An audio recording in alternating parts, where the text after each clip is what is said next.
Aktibong gisaulog sa mga kanhi estudyante sa Agusan National High School ang ika-81 katuig nga Grand Alumni Homecoming.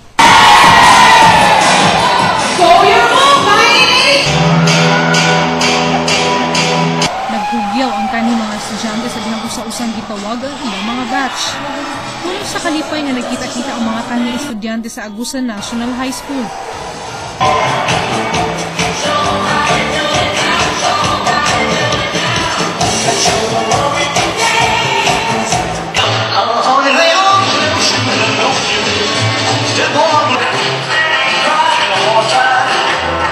Anaa ang mga Golden Jubilarians nga kadaghanan kanila gikan pa sa gawas sa nasod.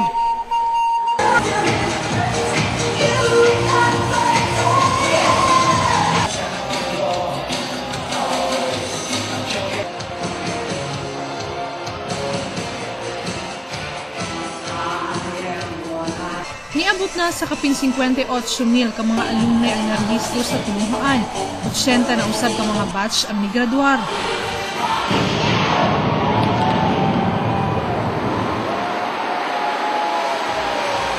Karong tuiga, batch 1986 ang nahimong host sa Alumni Homecoming. Yung traditional na yung paggamit ng ganitong gimmick, yung naka-canned na yung mga, unlike the usual na may maglilid, mga ganon, tapos yung mga speech, mag-aantay ka pa mag-akyat. So, naisip namin na yung ready na siya kaagad para kahit papano, kung nandyan man siya o wala, the show must go on. Wala usab kini nagpaulahi sa ilang presentasyon.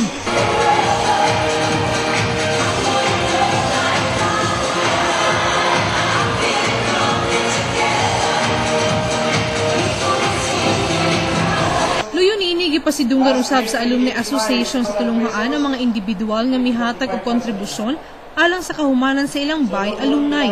Lakip usab nga giila ang mga nitabang nga mapadayon ang Gerardo T. Domingo Scholarship Project. Nang hinaot ang mga kanhi estudyante na unta mahimo silang inspirasyon alang sa umaabot pang mga henerasyon sa tulunghaan. Thank you very much, President Hilasio. Charmaine Awitan, Patrol sa Caraga.